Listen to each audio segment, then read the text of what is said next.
Welcome to Golden Audiobooks.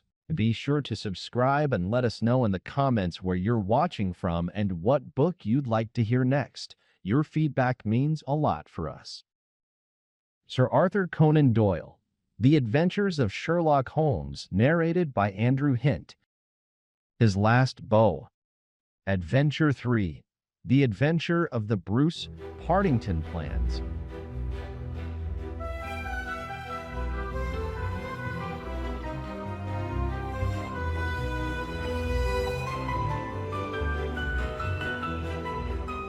In the third week of November, in the year 1895, a dense yellow fog settled down upon London.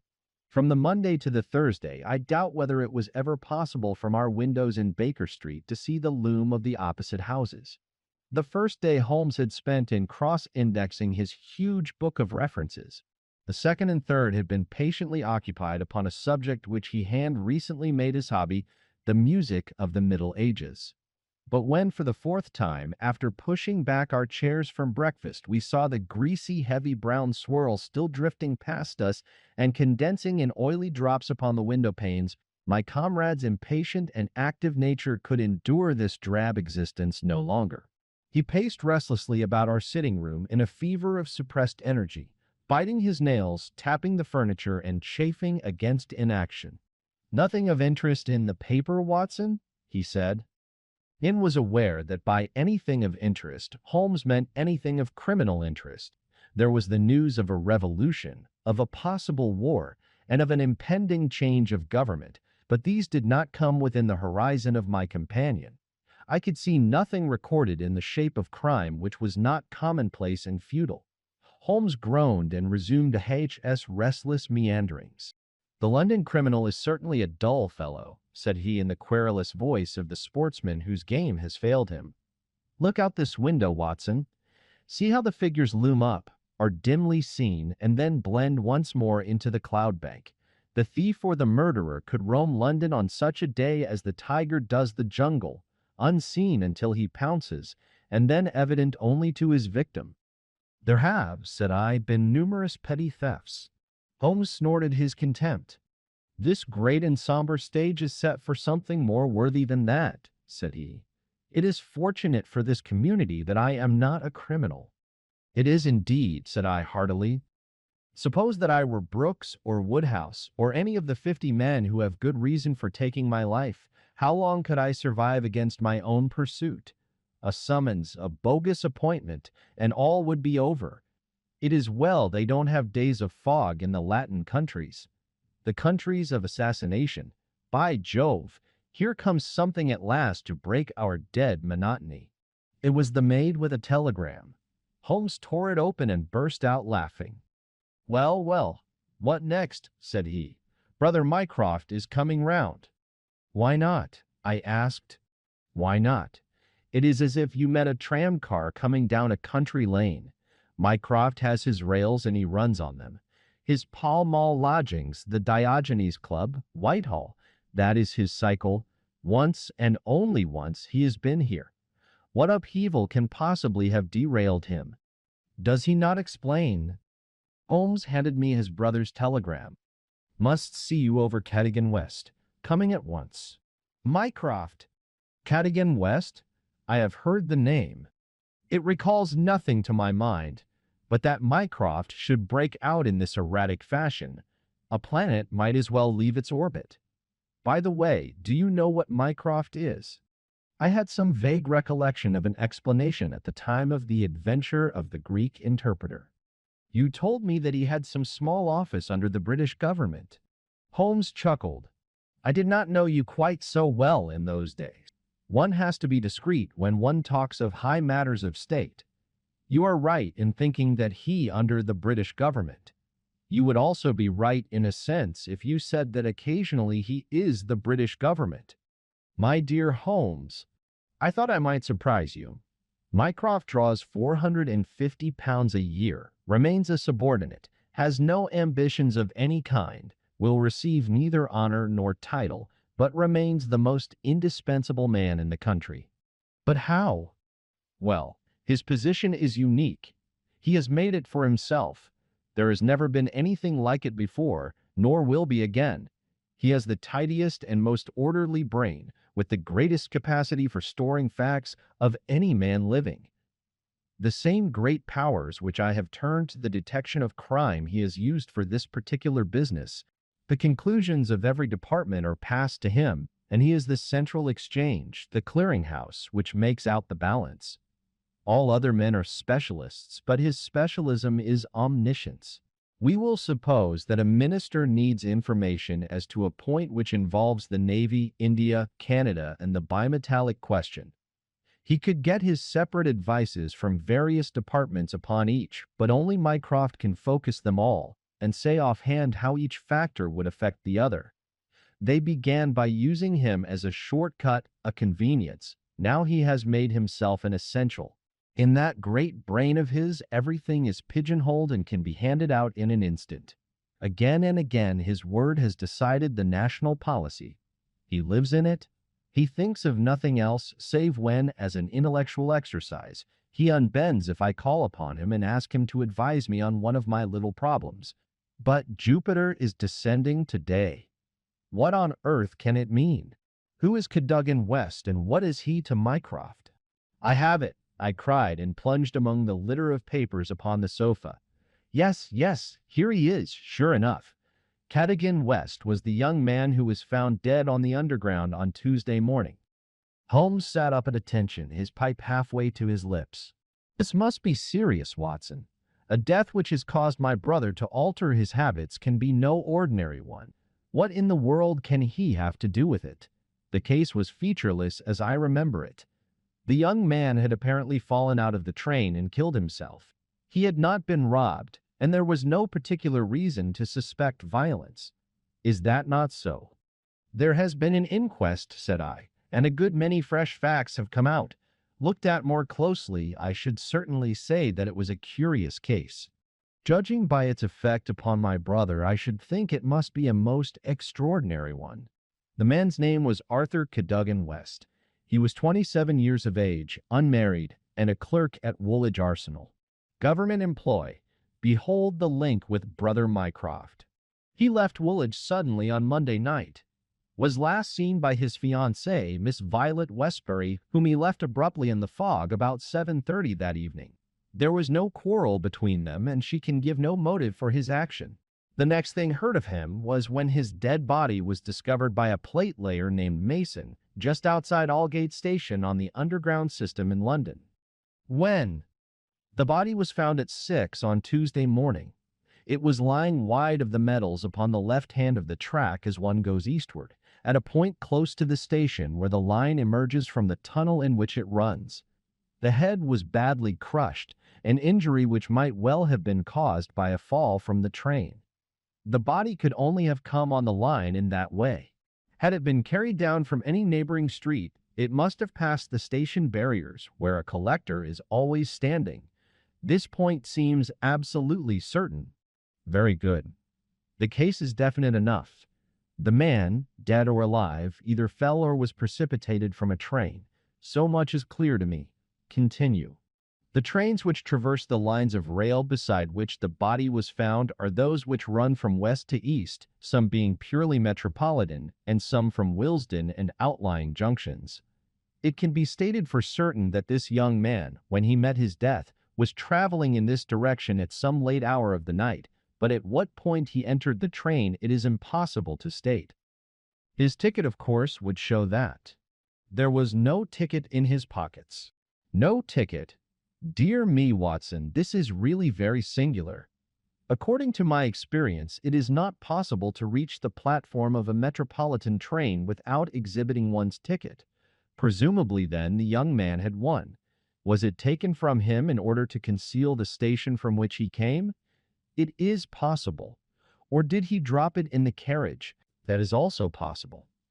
But the point is of curious interest. I understand that there was no sign of robbery? Apparently not. There is a list here of his possessions. His purse contained £2.15. He had also a checkbook on the Woolwich branch of the Capital and Counties Bank. Through this his identity was established. There were also 2 dress circle tickets for the Woolwich Theatre dated for that very evening. Also a small packet of technical papers. Holmes gave an exclamation of satisfaction. There we have it at last, Watson.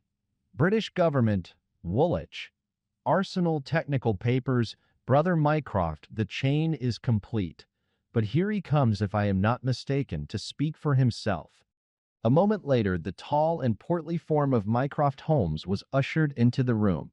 Heavily built and massive, there was a suggestion of uncouth physical inertia in the figure, but above this unwieldy frame there was perched a head so masterful in its brow, so alert in its steel-gray, deep-set eyes, so firm in its lips, and so subtle in its play of expression, that after the first glance one forgot the gross body and remembered only the dominant mind. At his heels came our old friend Lestrade, of Scotland Yard, thin and austere. The gravity of both their faces foretold some weighty quest. The detective shook hands without a word. Mycroft Holmes struggled out of his overcoat and subsided into an armchair. "A most annoying business, Sherlock," said he. "I extremely dislike altering my habits, but the powers that be would take no denial. In the present state of Siam, it is most awkward that I should be away from the office, but it is a real crisis. I have never seen the Prime Minister so upset. As to the Admiralty, it is buzzing like an overturned beehive. Have you read up the case?" "We have just done so." "What were the technical papers?" "Ah, there's the point. Fortunately, it has not come out. The press would be furious if it did. The papers which this wretched youth had in his pocket were the plans of the Bruce-Partington submarine." Mycroft Holmes spoke with a solemnity which showed his sense of the importance of the subject. His brother and I sat expectant. "Surely you have heard of it?" "I thought everyone had heard of it." "Only as a name." "Its importance can hardly be exaggerated. It has been the most jealously guarded of all government secrets. You may take it from me that naval warfare becomes impossible within the radius of a Bruce-Partington's operation. 2 years ago, a very large sum was smuggled through the estimates and was expended in acquiring a monopoly of the invention. Every effort has been made to keep the secret. The plans, which are exceedingly intricate, comprising some 30 separate patents, each essential to the working of the whole, are kept in an elaborate safe in a confidential office adjoining the arsenal, with burglar-proof doors and windows. Under no conceivable circumstances were the plans to be taken from the office.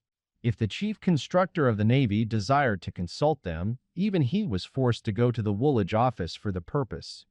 And yet here we find them in the pocket of a dead junior clerk in the heart of London. From an official point of view, it's simply awful. But you have recovered them? No, Sherlock, no. That's the pinch. We have not. 10 papers were taken from Woolwich. There were 7 in the pocket of Cadogan West. The 3 most essential are gone, stolen, vanished.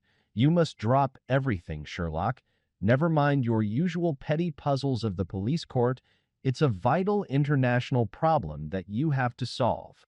Why did Cadogan West take the papers? Where are the missing ones? How did he die? How came his body where it was found? How can the evil be set right? Find an answer to all these questions, and you will have done good service for your country. Why do you not solve it yourself, Mycroft? You can see as far as I. Possibly, Sherlock, but it is a question of getting details. Give me your details, and from an armchair I will return you an excellent expert opinion. But to run here and run there, to cross-question railway guards, and lie on my face with a lens to my eye, it is not my métier. No, you are the one man who can clear the matter up. If you have a fancy to see your name in the next honors list." My friend smiled and shook his head. "I play the game for the game's own sake," said he. "But the problem certainly presents some points of interest, and I shall be very pleased to look into it. Some more facts, please?" I have jotted down the more essential ones upon this sheet of paper, together with a few addresses which you will find of service. The actual official guardian of the papers is the famous government expert, Sir James Walter, whose decorations and subtitles fill 2 lines of a book of reference. He has grown gray in the service, is a gentleman, a favored guest in the most exalted houses, and above all, a man whose patriotism is beyond suspicion.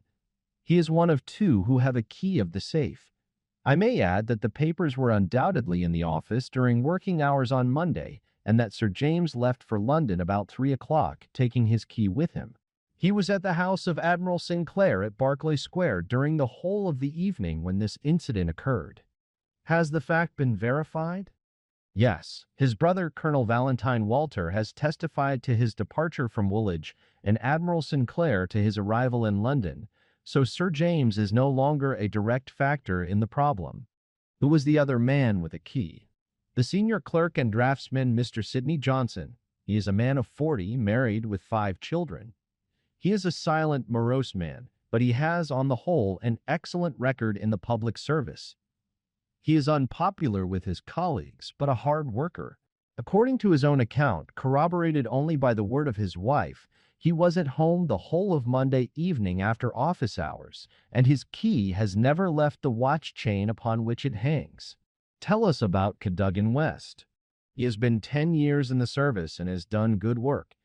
He has the reputation of being hot-headed and imperious, but a straight, honest man. We have nothing against him. He was next Sidney Johnson in the office. His duties brought him into daily personal contact with the plans. No one else had the handling of them. Who locked up the plans that night? Mr. Sidney Johnson, the senior clerk. Well, it is surely perfectly clear who took them away. They are actually found upon the person of this junior clerk, Cadogan West. That seems final, does it not? It does, Sherlock, and yet it leaves so much unexplained. In the first place, why did he take them? I presume they were of value. He could have got several thousands for them very easily. Can you suggest any possible motive for taking the papers to London except to sell them? No, I cannot. Then we must take that as our working hypothesis. Young West took the papers. Now this could only be done by having a false key. Several false keys. He had to open the building and the room. He had then several false keys. He took the papers to London to sell the secret, intending no doubt to have the plans themselves back in the safe next morning before they were missed. While in London on this treasonable mission, he met his end. How? We will suppose that he was traveling back to Woolwich when he was killed and thrown out of the compartment. Aldgate, where the body was found, is considerably past the station London Bridge, which would be his route to Woolwich. Many circumstances could be imagined under which he would pass London Bridge. There was someone in the carriage, for example, with whom he was having an absorbing interview. This interview led to a violent scene in which he lost his life. Possibly he tried to leave the carriage, fell out on the line, and so met his end. The other closed the door. There was a thick fog, and nothing could be seen. No better explanation can be given with our present knowledge, and yet consider, Sherlock, how much you leave untouched. We will suppose, for argument's sake, that young Cadogan West had determined to convey these papers to London. He would naturally have made an appointment with the foreign agent and kept his evening clear. Instead of that, he took 2 tickets for the theater, escorted his fiancée halfway there, and then suddenly disappeared. A blind, said Lestrade, who had sat listening with some impatience to the conversation. A very singular one. That is objection number 1. Objection number 2. We will suppose that he reaches London and sees the foreign agent. He must bring back the papers before morning, or the loss will be discovered. He took away 10. Only 7 were in his pocket. What had become of the other 3? He certainly would not leave them of his own free will. Then again, where's the price of his treason? Once would have expected to find a large sum of money in his pocket. It seems to me perfectly clear, said Lestrade. I have no doubt at all as to what occurred. He took the papers to sell them. He saw the agent. They could not agree as to price. He started home again, but the agent went with him. In the train, the agent murdered him, took the more essential papers, and threw his body from the carriage. That would account for everything, would it not? Why had he no ticket? The ticket would have shown which station was nearest the agent's house. Therefore, he took it from the murdered man's pocket. Good, Lestrade, very good, said Holmes. Your theory holds together, but if this is true, then the case is at an end. On the one hand, the traitor is dead.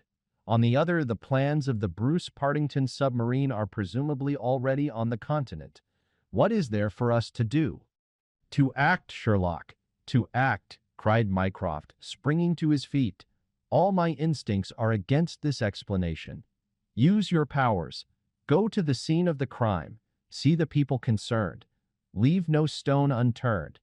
In all your career you have never had so great a chance of serving your country. Well, well, said Holmes, shrugging his shoulders. Come, Watson. And you, Lestrade, could you favor us with your company for an hour or two? We will begin our investigation by a visit to Aldgate Station. Goodbye, Mycroft. I shall let you have a report before evening, but I warn you in advance that you have little to expect. An hour later, Holmes, Lestrade, and I stood upon the Underground Railroad at the point where it emerges from the tunnel immediately before Aldgate Station. A courteous, red-faced old gentleman represented the railway company. This is where the young man's body lay, said he, indicating a spot about 3 feet from the metals. It could not have fallen from above, for these, as you see, are all blank walls. Therefore, it could only have come from a train, and that train, so far as we can trace it, must have passed about midnight on Monday. Have the carriages been examined for any sign of violence? There are no such signs, and no ticket has been found. No record of a door being found open? None. We have had some fresh evidence this morning, said Lestrade. A passenger who passed Aldgate in an ordinary metropolitan train about 11:40 on Monday night declares that he heard a heavy thud, as of a body striking the line just before the train reached the station. There was dense fog, however, and nothing could be seen. He made no report of it at the time. Why, whatever is the matter with Mr. Holmes? My friend was standing with an expression of strained intensity upon his face, staring at the railway metals where they curved out of the tunnel. Aldgate is a junction, and there was a network of points. On these his eager, questioning eyes were fixed, and I saw on his keen, alert face that tightening of the lips, that quiver of the nostrils, and concentration of the heavy, tufted brows which I knew so well. Points, he muttered, the points. What of it? What do you mean? I suppose there are no great number of points on a system such as this? No, they are very few. And a curve, too. Points and a curve. By Jove, if it were only so. What is it, Mr. Holmes? Have you a clue? An idea, an indication, no more. But the case certainly grows in interest. Unique, perfectly unique, and yet why not? I do not see any indications of bleeding on the line. There were hardly any. But I understand that there was a considerable wound. The bone was crushed, but there was no great external injury. And yet one would have expected some bleeding. Would it be possible for me to inspect the train which contained the passenger who heard the thud of a fall in the fog? I fear not, Mr. Holmes. The train has been broken up before now, and the carriages redistributed. I can assure you, Mr. Holmes, said Lestrade, that every carriage has been carefully examined. I saw to it myself. It was one of my friend's most obvious weaknesses that he was impatient with less alert intelligences than his own. Very likely, said he, turning away. As it happens, it was not the carriages which I desired to examine. Watson, we have done all we can here. We need not trouble you any further, Mr. Lestrade. I think our investigations must now carry us to Woolwich. At London Bridge, Holmes wrote a telegram to his brother which he handed to me before dispatching it. It ran thus: see some light in the darkness, but it may possibly flicker out. Meanwhile, please send by messenger to await return at Baker Street a complete list of all foreign spies or international agents known to be in England with full address. Sherlock. That should be helpful, Watson, he remarked as we took our seats in the Woolwich train. We certainly owe Brother Mycroft a debt for having introduced us to what promises to be a really very remarkable case. His eager face still wore that expression of intense and high-strung energy which showed me that some novel and suggestive circumstance had opened up a stimulating line of thought. see the foxhound with hanging ears and drooping tail as it lolls about the kennels, and compare it with the same hound as, with gleaming eyes and straining muscles, it runs upon a breast-high scent. Such was the change in Holmes since the morning. He was a different man from the limp and lounging figure in the mouse-collared dressing gown who had prowled so restlessly only a few hours before round the fog-girt room. "There is material here. There is scope," said he. "I am dull indeed not to have understood its possibilities. Even now they are dark to me. The end is dark to me also, but I have hold of one idea which may lead us far. The man met his death elsewhere, and his body was on the roof of a carriage." On the roof. Remarkable, is it not? But consider the facts. Is it a coincidence that it is found at the very point where the train pitches and sways as it comes round on the points? Is not that the place where an object upon the roof might be expected to fall off? The points would affect no object inside the train. Either the body fell from the roof, or a very curious coincidence has occurred. But now consider the question of the blood. Of course, there was no bleeding on the line if the body had bled elsewhere. Each fact is suggestive in itself.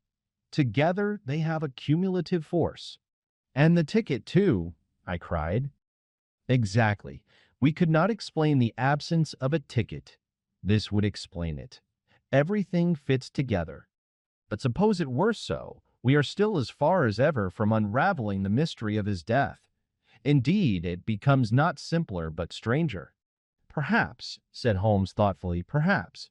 He relapsed into a silent reverie, which lasted until the slow train drew up at last in Woolwich Station. There he called a cab and drew Mycroft's paper from his pocket. "We have quite a little round of afternoon calls to make," said he. "I think that Sir James Walter claims our first attention." The house of the famous official was a fine villa with green lawns stretching down to the Thames. As we reached it, the fog was lifting, and a thin, watery sunshine was breaking through. A butler answered our ring. "Sir James, sir," said he with solemn face. "Sir James died this morning." "Good heavens!" cried Holmes in amazement. "How did he die?" "Perhaps you would care to step in, sir, and see his brother, Colonel Valentine?" Yes, we had best do so. We were ushered into a dim-lit drawing-room, where an instant later we were joined by a very tall, handsome, light-bearded man of 50, the younger brother of the dead scientist. His wild eyes, stained cheeks, and unkempt hair all spoke of the sudden blow which had fallen upon the household. He was hardly articulate as he spoke of it. "It was this horrible scandal," said he. "My brother, Sir James, was a man of very sensitive honor, and he could not survive such an affair. It broke his heart. He was always so proud of the efficiency of his department, and this was a crushing blow. We had hoped that he might have given us some indications which would have helped us to clear the matter up. I assure you that it was all a mystery to him, as it is to you and to all of us. He had already put all his knowledge at the disposal of the police. Naturally, he had no doubt that Cadogan West was guilty, but all the rest was inconceivable. You cannot throw any new light upon the affair. I know nothing myself save what I have read or heard. I have no desire to be discourteous, but you can understand, Mr. Holmes, that we are much disturbed at present, and I must ask you to hasten this interview to an end." "This is indeed an unexpected development," said my friend when we had regained the cab. "I wonder if the death was natural, or whether the poor old fellow killed himself. If the latter, may it be taken as some sign of self-reproach for duty neglected? We must leave that question to the future. Now we shall turn to the Cadogan Wests." A small but well-kept house in the outskirts of the town sheltered the bereaved mother. The old lady was too dazed with grief to be of any use to us, but at her side was a white-faced young lady, who introduced herself as Miss Violet Westbury, the fiancée of the dead man, and the last to see him upon that fatal night. "I cannot explain it, Mr. Holmes," she said. "I have not shut an eye since the tragedy, thinking night and day what the true meaning of it can be. Arthur was the most single-minded, chivalrous, patriotic man upon earth. He would have cut his right hand off before he would sell a state secret confided to his keeping. It is absurd, impossible, preposterous to anyone who knew him. But the facts, Miss Westbury? Yes, yes, I admit I cannot explain them. Was he in any want of money? No, his needs were very simple and his salary ample. He had saved a few hundreds, and we were to marry at the new year. No signs of any mental excitement. Come, Miss Westbury, be absolutely frank with us. The quick eye of my companion had noted some change in her manner. She colored and hesitated. Yes, she said at last, I had a feeling that there was something on his mind. For long. Only for the last week or so. He was thoughtful and worried. Once I pressed him about it. He admitted that there was something, and that it was concerned with his official life. It is too serious for me to speak about, even to you, said he. I could get nothing more. Holmes looked grave. Go on, Miss Westbury. Even if it seems to tell against him, go on. We cannot say what it may lead to. Indeed, I have nothing more to tell.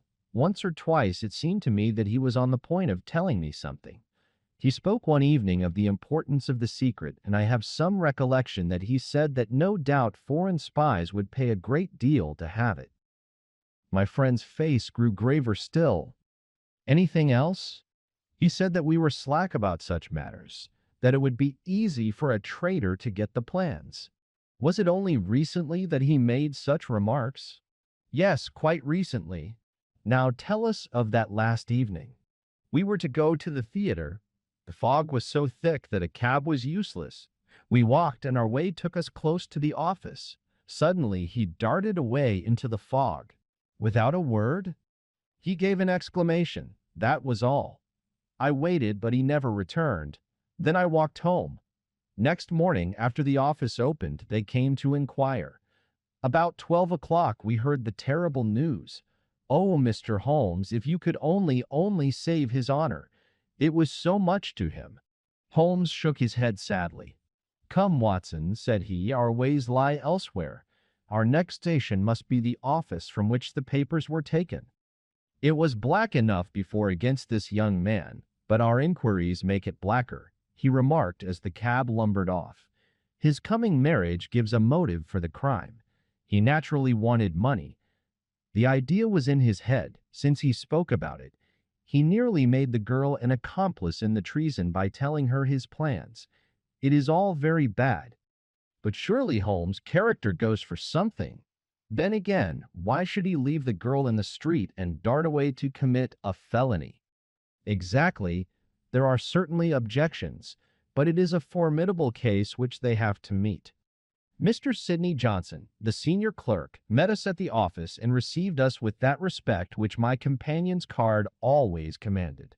He was a thin, gruff, bespectacled man of middle age, his cheeks haggard and his hands twitching from the nervous strain to which he had been subjected. It is bad, Mr. Holmes, very bad. Have you heard of the death of the chief? We have just come from his house. The place is disorganized. The chief dead, Cadogan West dead, our papers stolen. And yet, when we closed our door on Monday evening, we were as efficient an office as any in the government service. Good God, it's dreadful to think of. That West of all men should have done such a thing. You are sure of his guilt, then? I can see no other way out of it. And yet I would have trusted him as I trust myself. At what hour was the office closed on Monday? At 5. Did you close it? I am always the last man out. Where were the plans? In that safe. I put them there myself. Is there no watchman to the building? There is, but he has other departments to look after as well.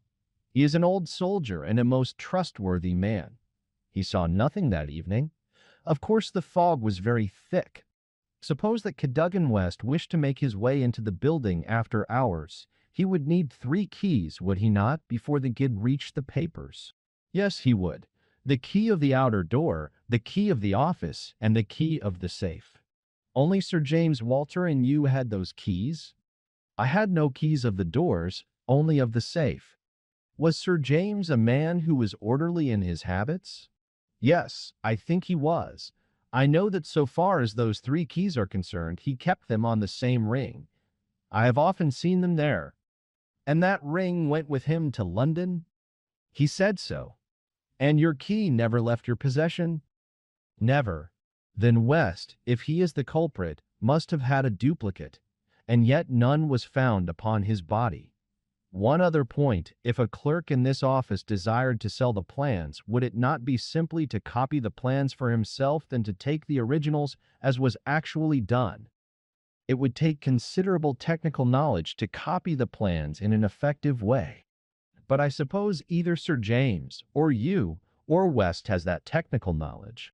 No doubt we had, but I beg you won't try to drag me into the matter, Mr. Holmes. What is the use of our speculating in this way when the original plans were actually found on West? Well, it is certainly singular that he should run the risk of taking originals if he could safely have taken copies, which would have equally served his turn. Singular, no doubt, and yet he did so. Every inquiry in this case reveals something inexplicable. Now there are three papers still missing. They are, as I understand, the vital ones. Yes, that is so. Do you mean to say that anyone holding these three papers and without the 7 others could construct a Bruce-Partington submarine?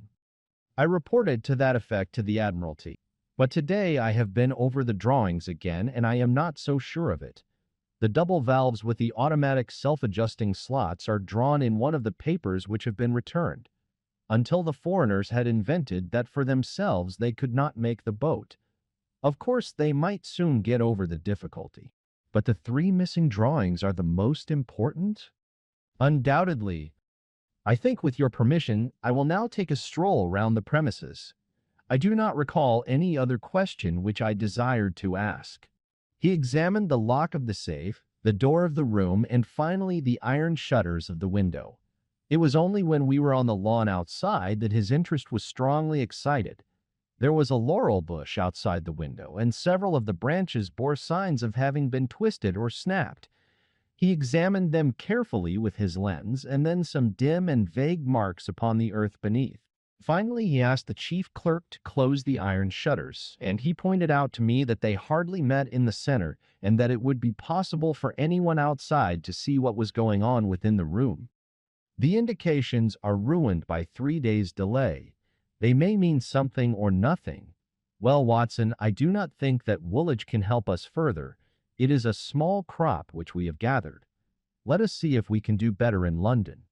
Yet we added one more sheaf to our harvest before we left Woolwich Station.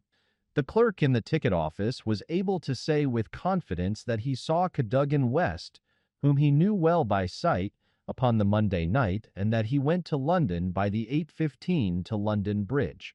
He was alone and took a single third-class ticket. The clerk was struck at the time by his excited and nervous manner, and so shaky was he that he could hardly pick up his change, and the clerk had helped him with it. A reference to the timetable showed that the 8:15 was the first train which it was possible for West to take after he had left the lady about 7:30. "Let us reconstruct, Watson," said Holmes after half an hour of silence. "I am not aware that in all our joint researches we have ever had a case which was more difficult to get at. Every fresh advance which we make only reveals a fresh ridge beyond. And yet we have surely made some appreciable progress. The effect of our inquiries at Woolwich has in the main been against young Cadogan West, but the indications at the window would lend themselves to a more favorable hypothesis. Let us suppose, for example, that he had been approached by some foreign agent.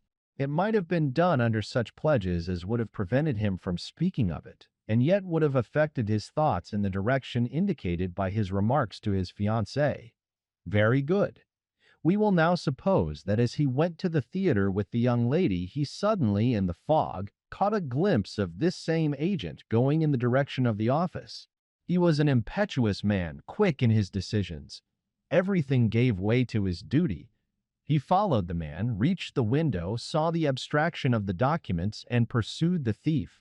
In this way, we get over the objection that no one would take originals when he could make copies. This outsider had to take originals. So far it holds together. What is the next step? Then we come into difficulties. One would imagine that under such circumstances, the first act of young Cadogan West would be to seize the villain and raise the alarm. Why did he not do so? Could it have been an official superior who took the papers? That would explain West's conduct. Or could the chief have given West the slip in the fog, and West started at once to London to head him off from his own rooms, presuming that he knew where the rooms were?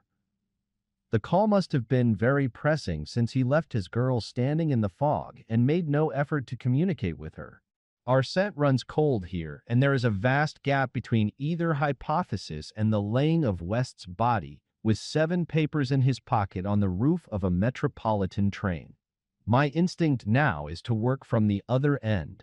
If Mycroft has given us the list of addresses, we may be able to pick our man and follow 2 tracks instead of 1. Surely enough, a note awaited us at Baker Street.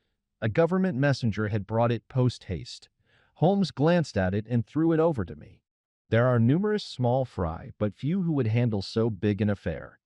The only men worth considering are Adolphe Mayer, of 13, Great George Street, Westminster, Louis Larothier of Campden Mansions, Notting Hill, and Hugo Oberstein, 13, Caulfield Gardens, Kensington. Glad to hear you have seen some light. The cabinet awaits your final report with the utmost anxiety. Urgent representations have arrived from the very highest quarter. The whole force of the state is at your back if you should need it. Mycroft. I'm afraid, said Holmes, smiling, that all the Queen's horses and all the Queen's men cannot avail in this matter. He had spread out his big map of London and leaned eagerly over it. Well, well, said he presently with an exclamation of satisfaction, things are turning a little in our direction at last. Why, Watson, I do honestly believe that we are going to pull it off after all. He slapped me on the shoulder with a sudden burst of hilarity. I am going out now. It is only a reconnaissance. I will do nothing serious without my trusted comrade and biographer at my elbow. Do you stay here, and the odds are that you will see me again in an hour or 2. If time hangs heavy, get foolscap and a pen and begin your narrative of how we saved the state. I felt some reflection of his elation in my own mind, for I knew well that he would not depart so far from his usual austerity of demeanor unless there was good cause for exultation. All the long November evening I waited, filled with impatience for his return. At last, shortly after 9 o'clock, there arrived a messenger with a note. Am dining at Goldini's restaurant, Gloucester Road, Kensington. Please come at once and join me there. Bring with you a jemmy, a dark lantern, a chisel, and a revolver. S.H. It was a nice equipment for a respectable citizen to carry through the dim, fog-draped streets. I stowed them all discreetly away in my overcoat and drove straight to the address given. There sat my friend at a little round table near the door of the garish Italian restaurant. Have you had something to eat? Then join me in a coffee and curacao. Try one of the proprietor's cigars. They are less poisonous than one would expect. Have you the tools? They're here in my overcoat. Excellent. Let me give you a short sketch of what I have done, with some indication of what we are about to do. Now it must be evident to you, Watson, that this young man's body was placed on the roof of the train. That was clear from the instant that I determined the fact that it was from the roof, and not from a carriage, that he had fallen. Could it not have been dropped from a bridge? I should say it was impossible. If you examine the roofs, you will find that they are slightly rounded, and there is no railing round them. Therefore, we can say for certain that young Cadogan West was placed on it. How could he be placed there? That was the question which we had to answer. There is only one possible way. You are aware that the underground runs clear of tunnels at some points in the West End. I had a vague memory that as I have traveled by it, I have occasionally seen windows just above my head. Now suppose that a train halted under such a window. Would there be any difficulty in laying a body upon the roof? It seems most improbable. We must fall back upon the old axiom that when all other contingencies fail, whatever remains, however improbable, must be the truth.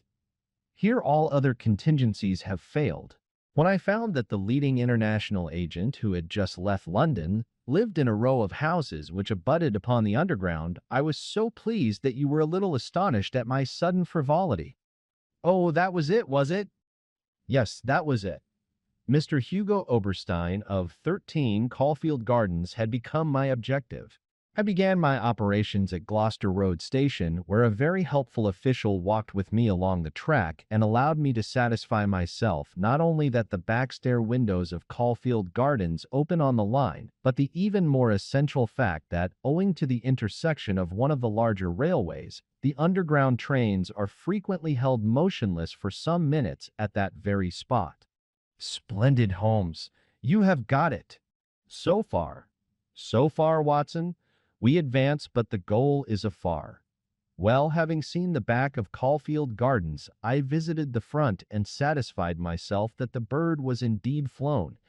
It is a considerable house, unfurnished so far as I could judge in the upper rooms. Oberstein lived there with a single valet, who was probably a confederate entirely in his confidence. We must bear in mind that Oberstein has gone to the continent to dispose of his booty, but not with any idea of flight, for he had no reason to fear a warrant, and the idea of an amateur domiciliary visit would certainly never occur to him. Yet that is precisely what we are about to make. Could we not get a warrant and legalize it? Hardly on the evidence. What can we hope to do? We cannot tell what correspondence may be there. I don't like it, Holmes. My dear fellow, you shall keep watch in the street. I'll do the criminal part. It's not a time to stick at trifles. Think of Mycroft's note, of the Admiralty, the Cabinet, the exalted person who waits for news. We are bound to go. My answer was to rise from the table. You are right, Holmes. We are bound to go. He sprang up and shook me by the hand. I knew you would not shrink at the last, said he, and for a moment I saw something in his eyes which was nearer to tenderness than I had ever seen. The next instant he was his masterful, practical self once more. "It is nearly half a mile, but there is no hurry." "Let us walk," said he. "Don't drop the instruments, I beg. Your arrest as a suspicious character would be a most unfortunate complication." Caulfield Gardens was one of those lines of flat-faced, pillared, and porticoed houses which are so prominent a product of the Middle Victorian epoch in the West End of London. Next door there appeared to be a children's party, for the merry buzz of young voices and the clatter of a piano resounded through the night. The fog still hung about and screened us with its friendly shade. Holmes had lit his lantern and flashed it upon the massive door. "This is a serious proposition," said he. "It is certainly bolted as well as locked. We would do better in the area. There is an excellent archway down yonder in case a too zealous policeman should intrude. Give me a hand, Watson, and I'll do the same for you." A minute later we were both in the area. Hardly had we reached the dark shadows before the step of the policeman was heard in the fog above. As its soft rhythm died away, Holmes set to work upon the lower door. I saw him stoop and strain until with a sharp crash it flew open. We sprang through into the dark passage, closing the area door behind us. Holmes led the way up the curving, uncarpeted stair. His little fan of yellow light shone upon a low window. "Here we are, Watson. This must be the one." He threw it open, and as he did so there was a low, harsh murmur growing steadily into a loud roar as a train dashed past us in the darkness. Holmes swept his light along the windowsill. It was thickly coated with soot from the passing engines, but the black surface was blurred and rubbed in places. "You can see where they rested the body. Hello, Watson. What is this? There can be no doubt that it is a blood mark." He was pointing to faint discolorations along the woodwork of the window. "Here it is on the stone of the stair also. The demonstration is complete. Let us stay here until a train stops." We had not long to wait. The very next train roared from the tunnel as before, but slowed in the open and then, with a creaking of brakes, pulled up immediately beneath us. It was not 4 feet from the window ledge to the roof of the carriages. Holmes softly closed the window. "So far we are justified," said he. "What do you think of it, Watson?" "A masterpiece. You have never risen to a greater height." "I cannot agree with you there. From the moment that I conceived the idea of the body being upon the roof, which surely was not a very abstruse one, all the rest was inevitable. If it were not for the grave interests involved, the affair up to this point would be insignificant. Our difficulties are still before us, but perhaps we may find something here which may help us. We had ascended the kitchen stair and entered the suite of rooms upon the first floor. One was a dining room, severely furnished and containing nothing of interest. A second was a bedroom, which also drew blank. The remaining room appeared more promising, and my companion settled down to a systematic examination. It was littered with books and papers and was evidently used as a study. Swiftly and methodically, Holmes turned over the contents of drawer after drawer and cupboard after cupboard, but no gleam of success came to brighten his austere face. At the end of an hour, he was no further than when he started. "The cunning dog has covered his tracks," said he. "He has left nothing to incriminate him. His dangerous correspondence has been destroyed or removed. This is our last chance." It was a small tin cash box which stood upon the writing desk. Holmes pried it open with his chisel. Several rolls of paper were within, covered with figures and calculations without any note to show to what they referred. The recurring words, water pressure and pressure to the square inch, suggested some possible relation to a submarine. Holmes tossed them all impatiently aside. There only remained an envelope with some small newspaper slips inside it. He shook them out on the table, and at once I saw by his eager face that his hopes had been raised. "What's this, Watson?" "Eh? What's this?" "Record of a series of messages in the advertisements of a paper. Daily Telegraph agony column by the print and paper. Right-hand top corner of a page. No dates, but messages arrange themselves. This must be the first. Hope to hear sooner. Terms agreed to. Write fully to address given on card. Pierrot." Next comes, "Too complex for description. Must have full report. Stuff awaits you when goods delivered. Pierrot." Then comes, "Matter presses. Must withdraw offer unless contract completed. Make appointment by letter. Will confirm by advertisement. Pierrot." Finally, "Monday night after 9. 2 taps. Only ourselves. Do not be so suspicious. Payment in hard cash when goods delivered. Pierrot." A fairly complete record, Watson, if we could only get at the man at the other end. He sat lost in thought, tapping his fingers on the table. Finally, he sprang to his feet. "Well, perhaps it won't be so difficult after all. There is nothing more to be done here, Watson. I think we might drive round to the offices of the Daily Telegraph, and so bring a good day's work to a conclusion." Mycroft, Holmes, and Lestrade had come round by appointment after breakfast next day, and Sherlock Holmes had recounted to them our proceedings of the day before. The professional shook his head over our confessed burglary. "We can't do these things in the force, Mr. Holmes," said he. "No wonder you get results that are beyond us. But some of these days you'll go too far, and you'll find yourself and your friend in trouble. For England, home and beauty, Watson, martyrs on the altar of our country. But what do you think of it, Mycroft?" "Excellent, Sherlock. Admirable. But what use will you make of it?" Holmes picked up the Daily Telegraph which lay upon the table. "Have you seen Pierrot's advertisement today?" "What? Another one?" "Yes, here it is. Tonight, same hour, same place. 2 taps.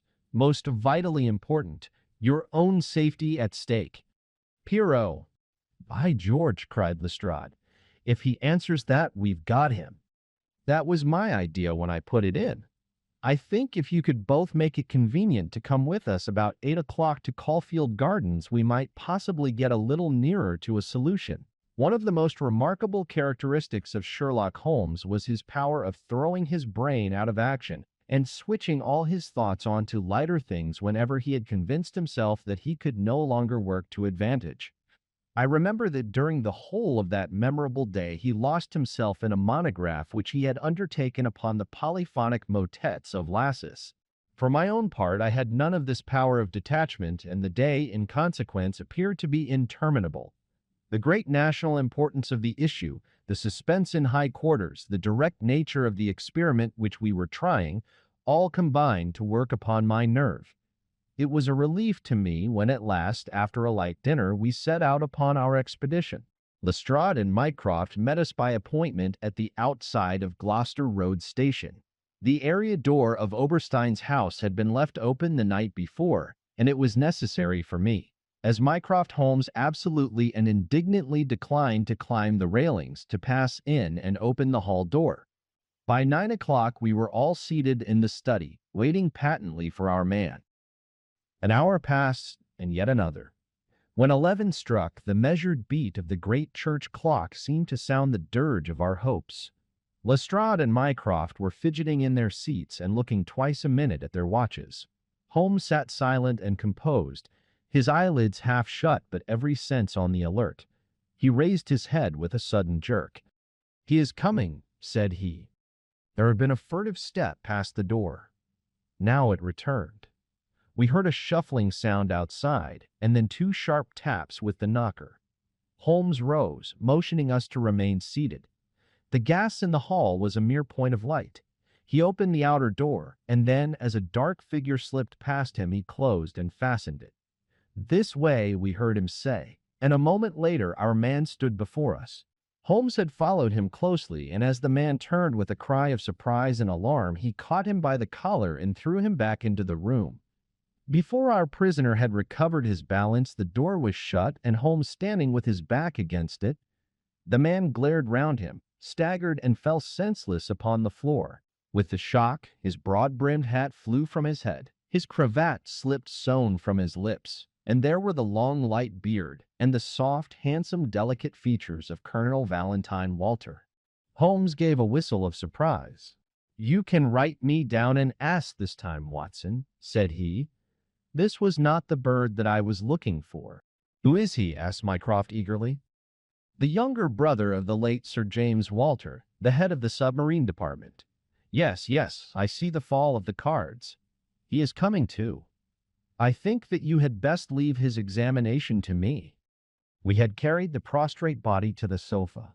Now our prisoner sat up, looked round him with a horror-stricken face, and passed his hand over his forehead, like one who cannot believe his own senses. "What is this?" he asked. "I came here to visit Mr. Oberstein."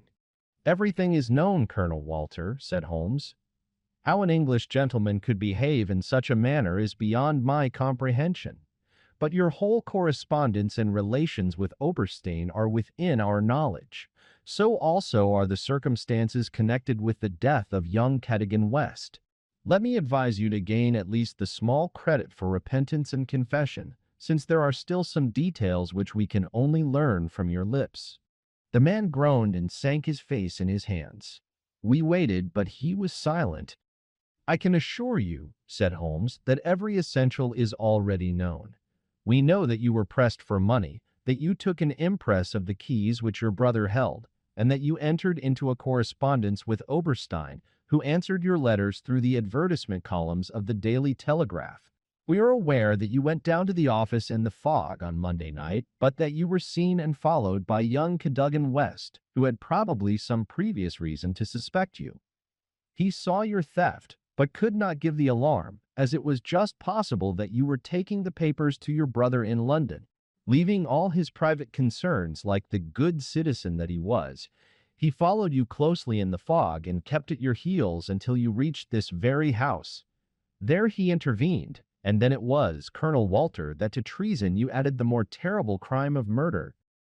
I did not.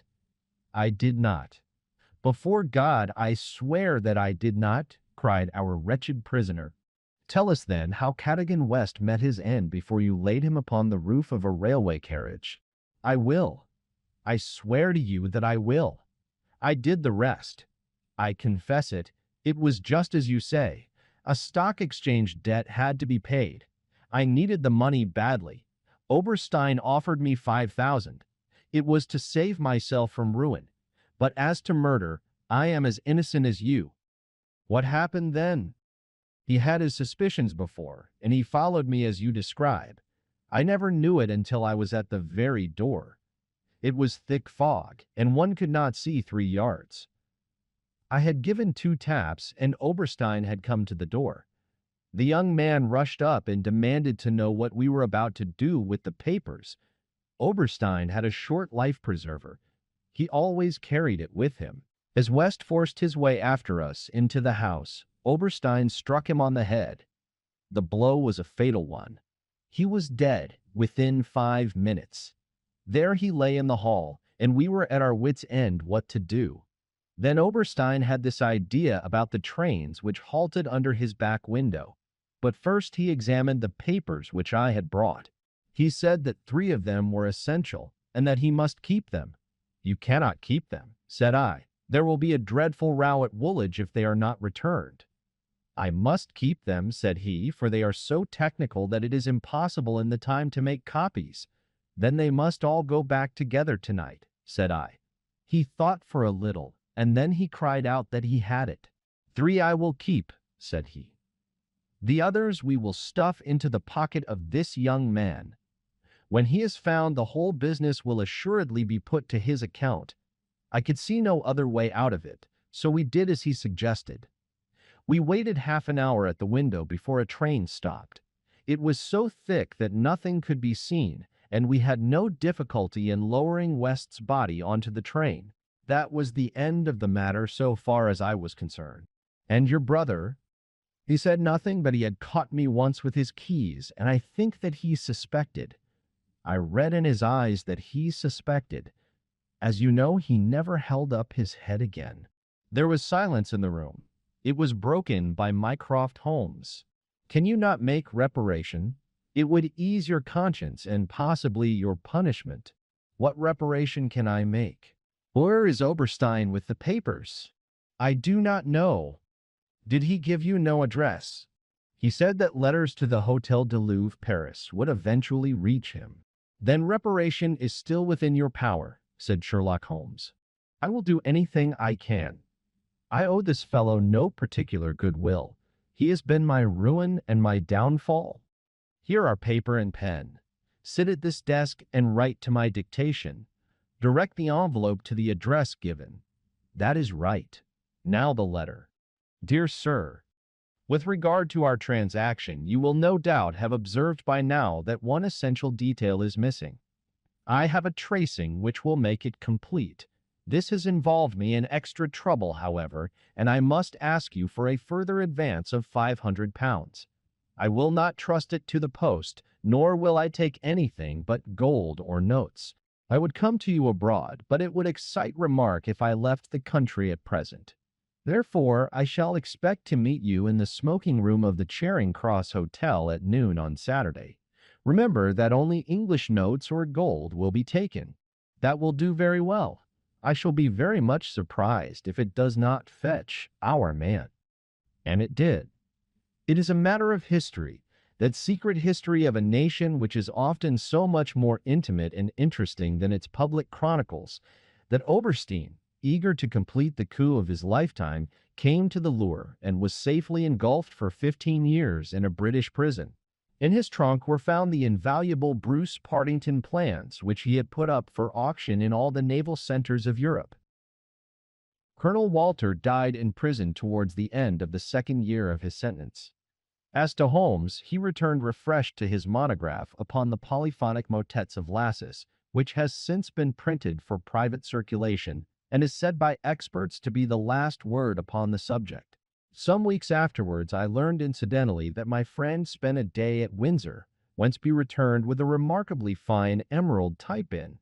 When I asked him if he had bought it, he answered that it was a present from a certain gracious lady in whose interest he had once been fortunate enough to carry out a small commission. He said no more, but I fancy that I could guess at that lady's august name, and I have little doubt that the emerald pin will forever recall to my friend's memory the adventure of the Bruce-Partington plans,